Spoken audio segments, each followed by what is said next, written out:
Hi everyone, this is Bayt from Diaspora Letters, and I'm here with Al-Bustan Bayt to talk to you about my favorite bread, Barbari bread. It's an Iranian breakfast bread, but honestly I enjoy it at all times of the day, and so should you.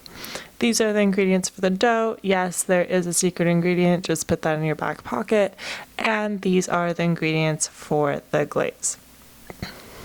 This is a recipe modified from Henrys How-Tos on YouTube, so thanks Henry. First, we're going to make the dough. We're going to pull out all of the dry ingredients, so hold off on that flour just yet. Once you have them, pop them in a bowl and mix them. And once they're mixed, you're going to go get a cup of warm water. It should be not too hot, not too cold, just right, just the way the yeast likes it. Once you have that mixed, you can bring in your flour gradually.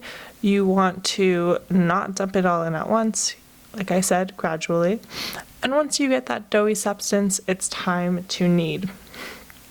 You're going to want to knead for about 10 minutes. 10 minutes is a long time to knead, so stretch out those fingers, wiggle those hands, start a party, invite some friends to come over and help you out. You're going to want to use some flour to squish and squash that bread so that it doesn't stick to your hands. Have some fun with it. Also, if you have a stand mixer, please use a stand mixer. It'll make the 10 minutes go by way faster. Once it's been 10 minutes, go get your bowl. You are going to pop that dough back in that bowl. You're going to cover it and you're going to let it rise for about 45 minutes or until it's double its size. So it should be at room temperature these 45 minutes. Otherwise, it won't rise. Once you have your dough, stretch it out. Barbari is a longish, sort of flattish bread. So you're going to use about half the dough you need. You have about enough for 2 pieces of Barbari. Use your fingers to make those long ridges that are so iconically Barbari, and you have to make the glaze. I should have told you this earlier, but it's never too late. Pop a pot on top of a stove, get your glaze ingredients, mix them into the pot, cook it over high heat, and bring it to a boil. Once it's cooked and reduced, turn it off and let it come back. Let it cool down. You're gonna want it kind of at room temperature or just cold, right? Once you have that, brush it over the top of your bread. Sprinkle some sesame seeds and black seeds.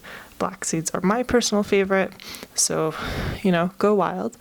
And wait a minute. Where was that secret ingredient I told you about? It's supposed to be in your back pocket. Well, okay, so here's the deal.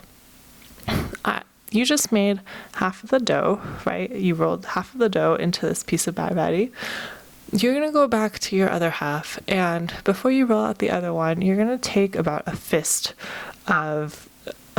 piece of dough, and you're just going to put it aside. You're going to put it in a jar, and that jar is going to go in the fridge, and you're going to pull it out the next time you make Barbari. So actually, there's no secret ingredient for the first time you're making Barbari, but there is for every single time after that. That's because if you just pop this little piece of dough that you made earlier into the new Barbari dough, every time you make it, the Barbari is just going to taste so much better. The layers of flavors are just going to be much better.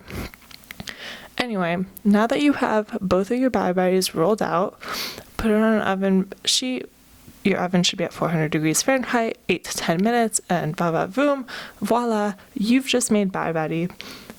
You deserve to enjoy this, so pull out some feta cheese, cream cheese, jam, eggs, walnuts, make yourself a cup of tea, and there you have it. This was Bayt with Diaspora Letters, and Sahtain.